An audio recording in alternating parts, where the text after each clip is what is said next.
안녕하세요. 네, 2023년도,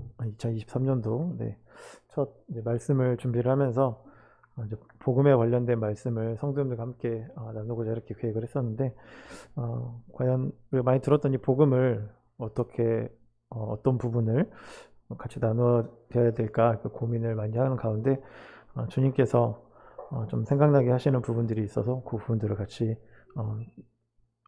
좀 조금씩 같이 나누는 시간을 가질까 합니다.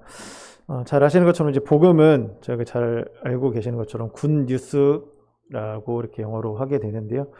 좋은 소식이란 과연 무엇일까 생각을 해봤을 때, 불치병에 걸려서 이제 죽음을 앞두고 있는 사람에게 이 불치병이 치료할 수 있는 약이나 이제 치료법이 개발이 되었다라는 이런 소식이나, 아니면 억울하게 이제 누명을 쓰고 이제 감옥에 갈 수밖에 없게 되었던 그런 사람에게 당신에게 무죄를 입증할 수 있는 증인이나 증거가 나타났다. 이렇게 내가 뭔가를 좀 힘들고 어려운 상황이 있을 때 그걸 해결할 수 있는 방법들을 제시를 해주는 이런 것들을 이제 좋은 소식, 굿 뉴스라고 이야기할 거라고 생각이 되어집니다. 그럼 저희에게 인생에게 가장 좋은 뉴스, 복음은 과연 무엇일까? 라고 생각을 해봤을 때, 이제 너희가 죽어서 지옥에 갈 수밖에 없지만 이제 그 지옥에서 구원할 수 있는, 그 지옥에서 나아갈 수 있는 방법을 알려주겠다라고 하는 것이 바로 이 복음이지 않을까 생각이 되어집니다. 그래서 성경에는 태초에 아담과 하와가 하나님께서 먹지 말라고 했던 선악과를 먹음으로 인해서 죄가 세상에 들어오게 되었고, 그로 인해서 사람들이 계속 죄를 짓게 됐고, 그래서 하나님께서 이 죄를 용서하시기 위해서 예수님을 이 땅에 보내주셔서 십자가에 돌아가게 하시고, 그 대속으로 인해서 우리의 죄를 다 사해 주셨다. 이것을 믿으면 너희가 구원을 받는다라는 것이 복음입니다. 저희 성경을 이제 요약을 하면 이제 이것을 전하기 위해서, 알리기 위해서 기록이 되었다라고 생각이 되어지는데요. 이제 구원하면은 저희가 잘 아는 것처럼 이제 구출, 어디서부터 이제 어려움에 있는 사람을 도와주거나 살아나게 하는 것, 이런 것들을 이야기하는 것처럼 지옥에 갈 수밖에 없던 사람을 이제 구출해내는 이런 게 바로 이제 복음이고 구원이라고 얘기를 하고 있는데, 그런데 왜 이렇게 쉬운 그런 복음과 왜 구원을 사람들은 그럼 받지 않을까라는 부분을 생각을 해보게 되었어요. 그래서 이제 4가지 정도로 이제 좀 생각을 해보게 되었는데, 왜 이렇게 그냥 말씀을 듣고 받아들이기만 하면 되는데 왜 사람들은 이런 것들을 거부하고 왜 받지 않을까, 왜 믿지 않을까, 이런 생각들을 해봤을 때, 첫 번째, 이 성경의 말씀을 이제 믿지 않기 때문이라는 생각이 되어집니다. 예를 들었던 것처럼 이제 불치병이 딱 걸린 사람에게 네가 나에게 와서 수술을 받으면 내가 너를 완벽하게 낫게 해줄 수 있다라고 의사가 얘기를 합니다.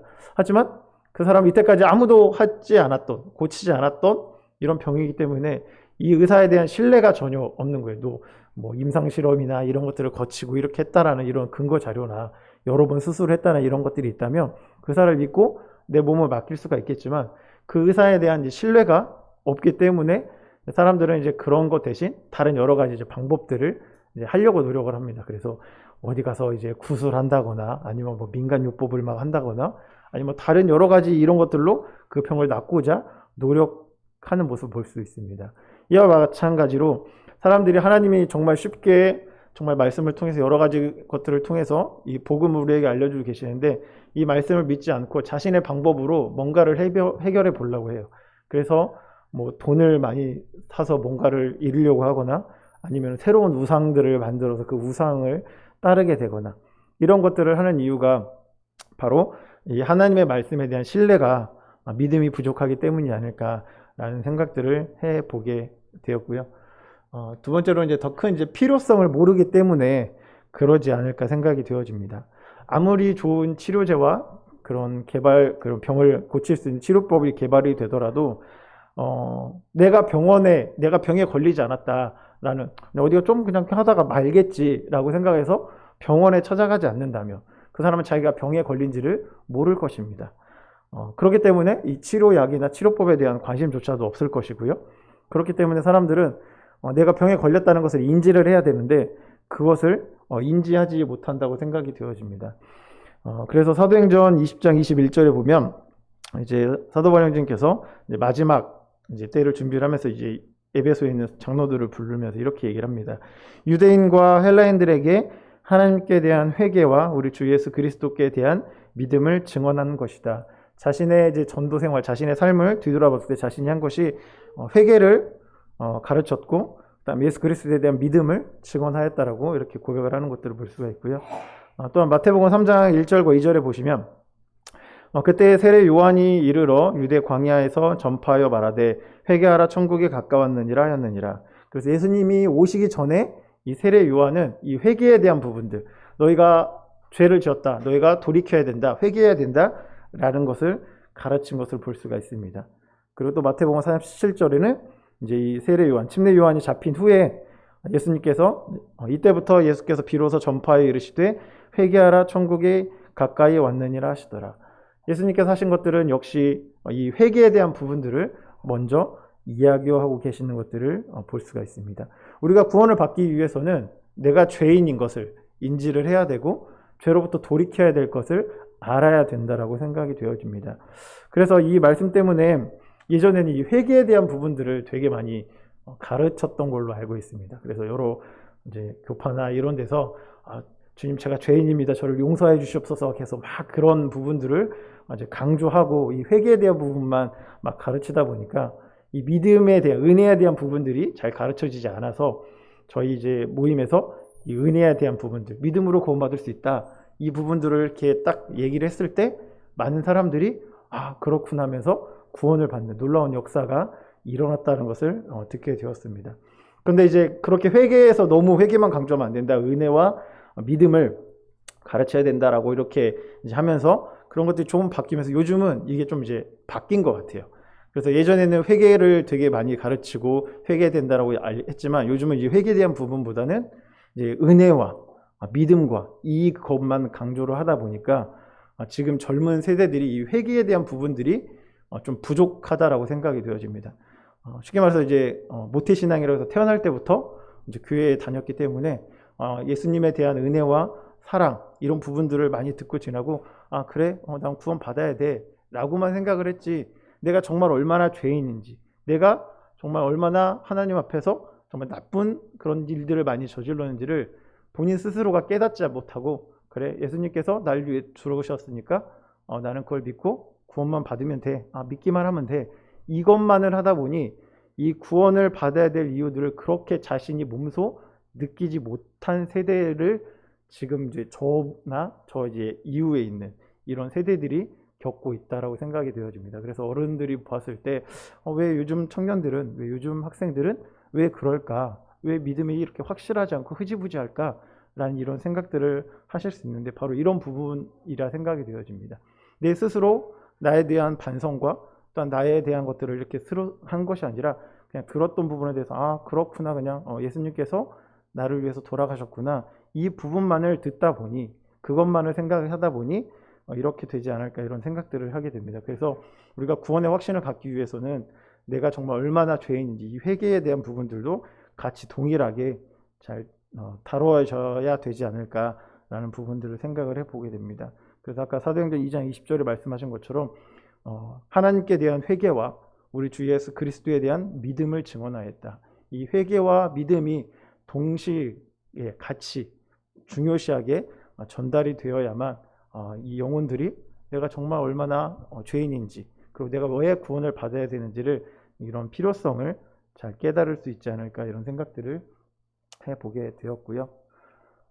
이제 세 번째로는 이제 구원받은 이후의 삶에 대한 부담감 때문에 그러지 않을까 이런 생각들을 해보게 되었습니다. 왜 그런지 교회 다니면은 이런 것들은 하면 안 되고 또 어떻게 해야 되고 이런 것들이 어느 정도 그래도 사람들이 이제 생각을 하게 되잖아요. 그래서 일요일뿐만 아니라 수요일 날도 가야 되고 금요일 날도 가야 되고 또 교회 여러 뭐 이틀이 있으면 이런 것들을 해야 되는데 그러면 내가 좋아하는 뭐 낚시도 갈 수도 없고 내가 좋아하는 뭐 이런 취미 생활도 할 수 없고 이런 것들을 미리 고민을 하게 되는 거죠. 그리고 또 교회 다닌다면 사람들이 가지고 있는 이런 인식들이 있기 때문에 내가 좀 손해보고 살아야 되지 않을까 이런 생각들을 하게 되는 것들을 보게 됩니다. 그래서 많은 사람들이 내가 지금 왜 구원 받으셔야죠 이렇게 얘기를 하면 내가 좀 더 돈을 벌고 번 후에 하겠습니다. 아니면 내가 이번 시험을 마치고 내가 그때는 교회 열심히 다니겠습니다. 이런 식으로 계속해서 뭔가 이제 핑계를 대는 거죠. 왜냐면 구원받게 되면 그 후에 내가 스스로 원하는 그런 삶을 살 수 없다라고 생각을 하게 됩니다. 그래서 좀 더 정확히 말하면 구원받은 이후에는 이제 갈라디아서 2장 20절에 나와 있는 것처럼 이제 내가 아니라 구원받은 이후에는 내 안에 계신 그리스도와 살아야고 예수님께서 말씀하신 대로 살아야 되는데 그 삶이 싫은 거죠. 내가 주인 돼서 내가 원하는 대로 내가 하고 싶은 대로 좀 인생을 즐기고 싶고 내가 교회 나가고 싶을 때 교회 나가야 되는데 그게 아니라 내 안에 이제 주님이 주인이 되시면 그런 삶을 살 수 없다는 것을 그들이 알기 때문에 그런 부분들에 대한 이제 부담감, 그래서 그 구원에 대한 이런 부분들에 좀 더 어려워하고 주저하지 않나 이런 생각들을 해보게 되는데요. 이제 죄의 시작이 잘 아시는 것처럼 이제 아담과 하와가 하나님의 말씀을 불순종하고 이 선악과를 따 먹음으로 인해서 그 죄가 이 땅에 들어오게 된 것을 성도님께서 잘 알고 계실 것입니다. 하지만 정확히 더 말씀을 드리자면 이 불순종이 아니라 자신의 의지대로 하나님의 뜻대로 그들이 살아갈 것이 아니라 자신의 의지의 결정을 따라서 사단이 저것을 먹으면 하나님과 같이 되어진다라는 그 유혹에 넘어서 자신의 결정을 해서 그 선악과를 따먹게 된 것. 그래서 이제 나의 주인이 하나님이 아닌 내가 주인 된 것이 바로 죄라라고 성경에서 말씀하고 있는 것들을 보게 됩니다. 그래서 구원은 뭐냐면 바로 내가 주인이 아닌 원래 주인에게 나를 돌려주는 것, 이것이 바로 구원이지 않을까 싶습니다. 그래서 나의 의지가 아닌 이제 하나님의 뜻대로 제가 살아가겠습니다라고 고백을 하고 이제 나는 죽었습니다. 나는 장사되었습니다 하면서 저희가 침례를 행하는 고백이 바로 이런 것들이라고 생각이 되어집니다. 그래서 이제 그 삶이 싫어서 좀 더 주저하게 되고 좀 더 있다가 제가 교회 열심히 다니겠습니다. 구원받겠습니다. 라고 하는 이런 부분들이라고 생각이 되어집니다. 이것을 다시 이제 병과 좀 이렇게 연관시켜 생각을 하면 이제 불치병을 치료할 수 있는 이 치료법이 개발이 됐는데 그걸 이제 치료를 받고 난 이후에는 이제 식이요법도 해야 되고 운동도 해야 되고 또 여러 가지 제약들이 있어요. 이런 걸 생각해 보면 난 그렇게 살기 싫어서 그냥 이렇게 있다가 죽겠다라고 하는 것과 동일하다라고 생각이 되어집니다.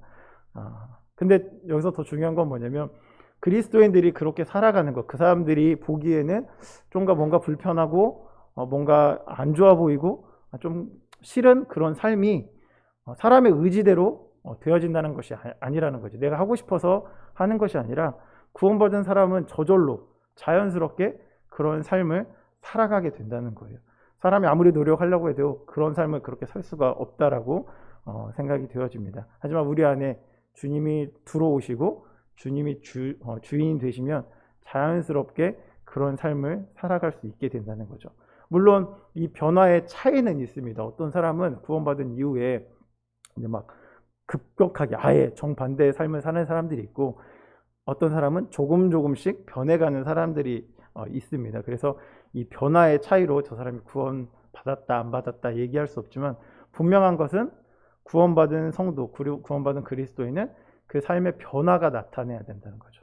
구원받은 이전과 이후의 삶이 동일하다면 그것은 이 구원에 대한 부분들을 다시 한번 조심스럽게 생각해 볼 부분이 있겠지만 우리 안에 계신 성령님을 통해서 우리의 삶은 분명히 변화받을 수 있고 이런 것들이 불편하거나 싫거나 이러지 않게 됩니다.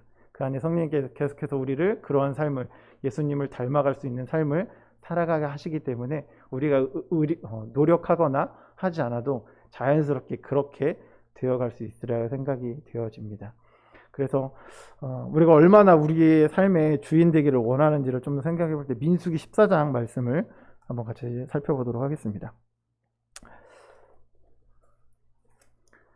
내가 주인 된다는 것이 얼마나 위험하고 잘못된 일들인지를 생각을 해보게 될 때 민수기 14장은 이제 이스라엘 백성들이 이제 출애굽한 이후에 이들이 이제 가나안 땅에 들어가기 바로 전에 12명의 이제 정탐꾼을 보내게 되고 그들이 가서 그 보고 온 것을 이제 이야기를 할 때 우리는 그들에게 보여서 메뚜기와 같다라고 이렇게 고백을 하고 그렇지 않다. 우리가 이제 저곳은 하나님께서 우리에게 주신 땅이다.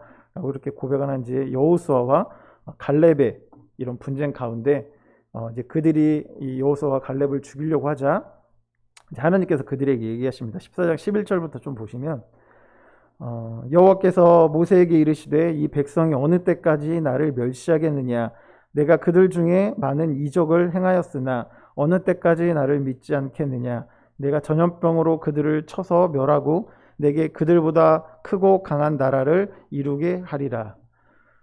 하나님께서는 이스라엘 백성들이 애굽에서 고통하고 있는 소리를 들으시고 모세를 통해서 이 사람들을 구원해 내셨습니다. 그리고 정말 많은 이적들을 보여주셨고 그 홍해를 가르는 이적, 그 다음에 또 물을 내어서 주시는, 또 만나와 메추라기를 통해서 이들을 공급하고 이런 많은 것들을 보여줬지만 그들 가운데서는 오히려 우리가 여기 있지 말고 차라리 애굽으로 예전 그 삶으로 돌아가자라고 하면서 오히려 하나님께 불평을 하는, 그래서 자신들의 맘대로 그 길을 가려고 했던, 하나님께서는 이스라엘 백성들에게 분명 젖과 꿀이 흐르는 땅 가나안 땅을 보여주셨고 그곳에 들어가서 너희가 그 땅을 차지할 수 있을 거라고 얘기를 해주셨지만 이들이 그들 마음대로 자신의 삶을, 자신의 뜻을 관찰하려고 하는 모습들을 보게 됩니다. 그래서 하나님께서 이 백성들을 다 죽이시려고 하였지만 모세가 하나님께 기도함으로 인해서 그들이 구원을 받는,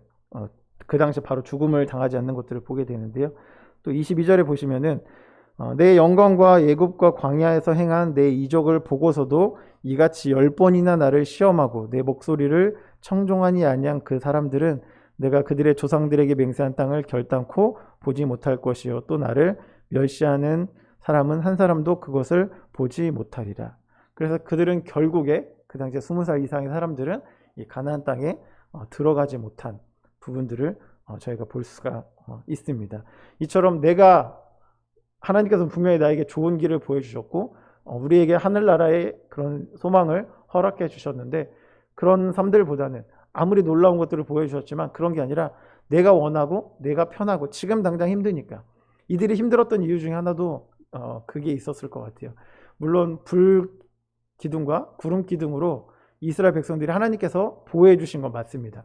근데 이들이 딱 정착을 했을 때 여기가 좀 괜찮아 라고 생각을 했는데 갑자기 구름 기둥이 이동을 하게 됩니다. 그러면 그들은 짐을 싸서 다시 이동을 해야 돼요. 자신의 생각과 자신의 뜻이 아닌 하나님의 말씀에 온전히 순종하는 삶을 그들이 살아야 되는데 이게 귀찮았던 거죠. 조금 여기 정착할 만하면 또 이동을 하시고 또 여긴 좀 아닌 것 같은데 여기에 또 오래 정착하게 하시고 하는 이런 모습을 봤을 때 하나님에 대한 이런 놀라운 능력을 봤지만 이런 불평과 불만이 그들 가운데 쌓이지 않았을까, 이런 생각들을 한편으로 하게 됩니다. 그들이 온전히 주님께 모든 주권을 내어 맡기고 주님이 행하시는 그 길을 따랐다면 아마 40년 동안 그 광야 생활에 그런 광야 생활을 하지 않고 바로 가나안 땅에 입성할 수 있지 않을까, 그런 생각들을 해볼 수가 있는데요.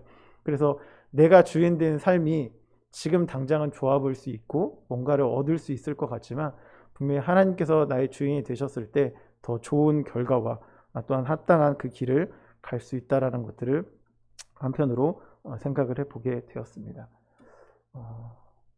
그리고 다음으로 이제 구원의 가치에 대한 부분들을 그 사람들이 잘 모르기 때문에 그러지 않을까, 이런 생각들을 해볼 수가 있는데요. 혹시 노아의 방주에는 왜 8명의 그 가족들만 살아남았을까요?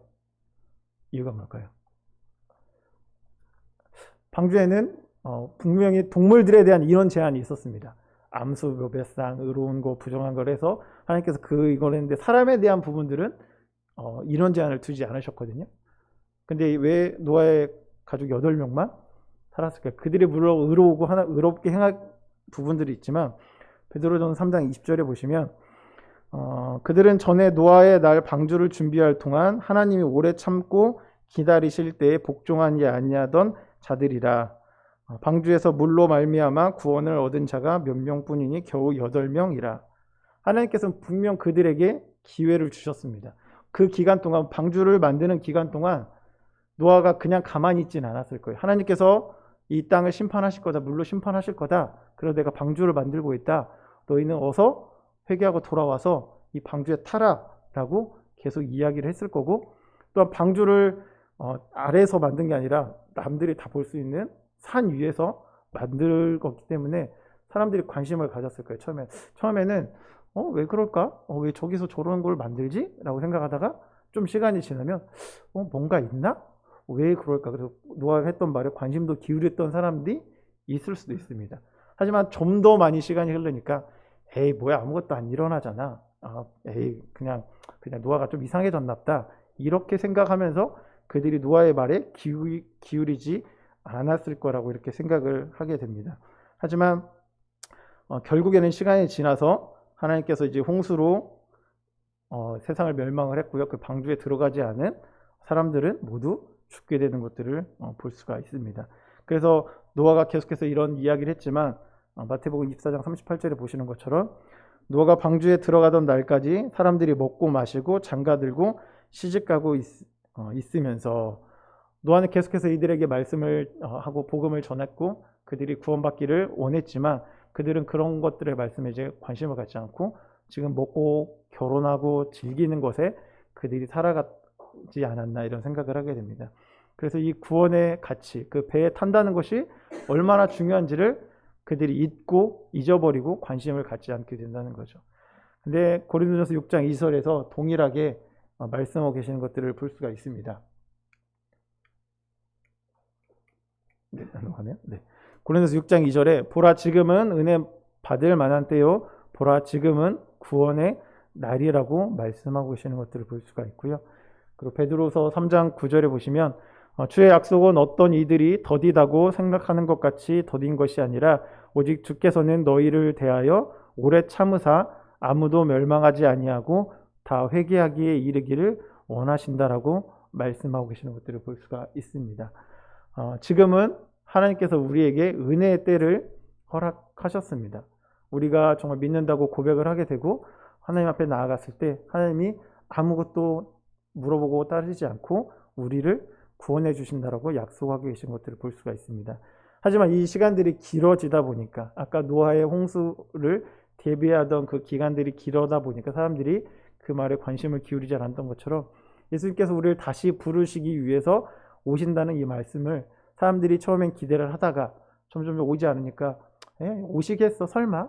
아니야 하나님은 없구나 라고 이렇게 사람들이 생각해지고 있는데 하나님께서는 베드로서의 말씀처럼 오래 참고 계신다고 하시는 겁니다. 정말 한 산 영혼이라도 더 구원받기 위해서 참고 계신다고 하시는데 지금이 은혜 받을 만한 때인데요. 이 때가 지나면 끝이 있는 겁니다. 저희가 어디 세일 기간 이렇게 하는 것처럼 언제부터 언제까지 몇 프로 세일합니다 라고 이랬을 때 그 기간이 지나면 아무리 가져가더라도 동일한 가격, 싼 가격으로 세일 가격으로 살 수가 없어요. 그 기간이 지나면 그 기간 안에 가야만 그 세일 받는 그 가격으로 물건을 살 수 있는 것처럼 하나님께서 말씀하신 이 은혜의 때가 있고 이 때의 끝이 분명히 있으리라 말씀하고 계시는 것들을 보게 되고요.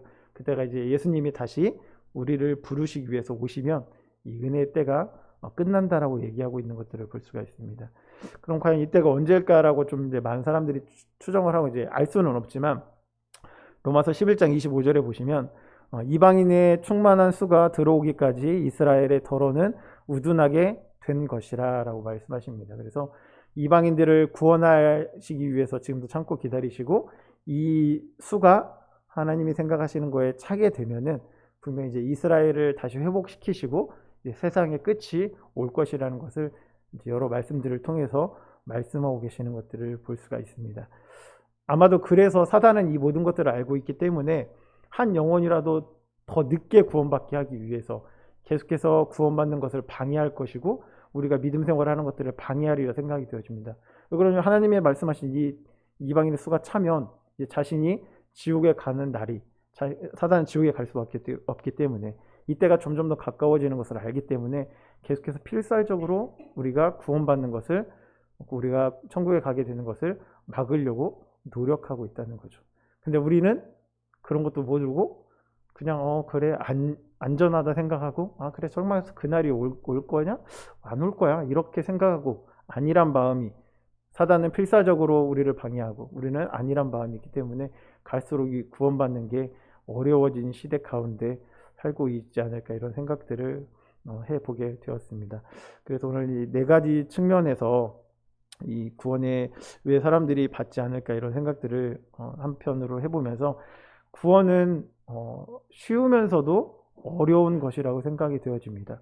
그래서 우리가 쉽게 그냥 구원은 쉬운 거다라고 얘기를 하겠지만 그렇다고 해서 이 구원을 대충 전하거나 그냥 아무런 값업 가치 없이 그냥 함부로 이렇게 전해서는 안 된다고 생각이 되어집니다. 그래서 하나님 말씀에 정말 이 복음을 이 구원이 어떻게 기록되어 있는지 정말 우리가 받은 이 구원이 얼마나 놀라운지를 말씀을 통해서 이제 올 한 해 동안 이렇게 하나하나씩 좀 살펴보고자 하게 됩니다. 그래서 아까도 얘기했던 것처럼 이 복음이 정말 좀 너무 쉽게 또 많은 것들을 통해서 전하다 보니까 이 가치가 떨어진 것 같아요. 그래서 우리가 뭐 명품 백이나 이런 것들, 뭐 세계에 세상에 몇 개밖에 없는 뭐 이런 거다 하면 그 가치가 올라가지만 정말 어디서나 쉽게 구할 수 있는 이런 부분들은 그 가치가 떨어지게 되잖아요.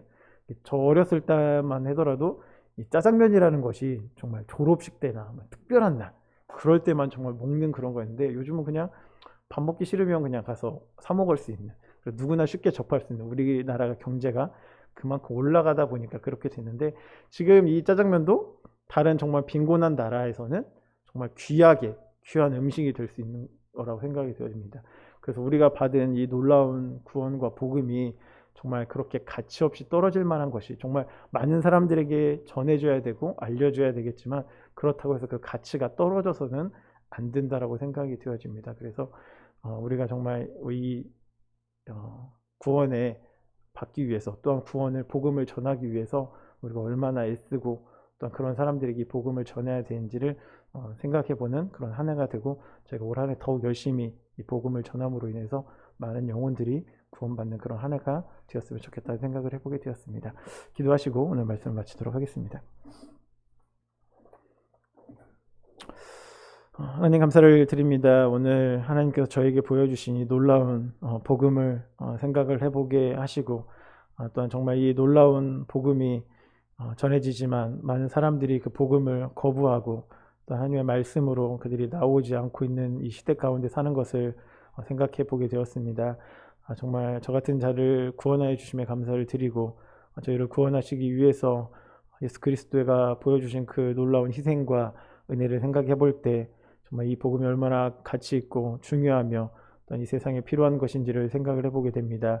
하지만 많은 사람들이 이 말씀을 거부하고 있는 시대 가운데 저희가 낙담하지 않고 주저하지 않고 계속해서 이 놀라운 복음을 전하고 또한 저희 삶을 통해서 주님을 드러낼 수 있도록 하셔서 한 영혼이라도 정말 하나님의 말씀을 들어보지 못하고 죽어가는 영혼이 없도록 하시고 정말 이 구원받는 놀라운 역사가 저희 가운데 계속해서 일어날 수 있도록 하여 주시길 원합니다. 저희가 이 일을 위해서 함께 힘쓰고 기도할 수 있도록 하시고 저희 가운데 계신 또한 구주자분들에게도 하나님의 말씀이 심기울 수 있도록 하셔서 구원의 놀라운 역사를 저희가 올 한 해 볼 수 있도록 하여 주시길 원합니다.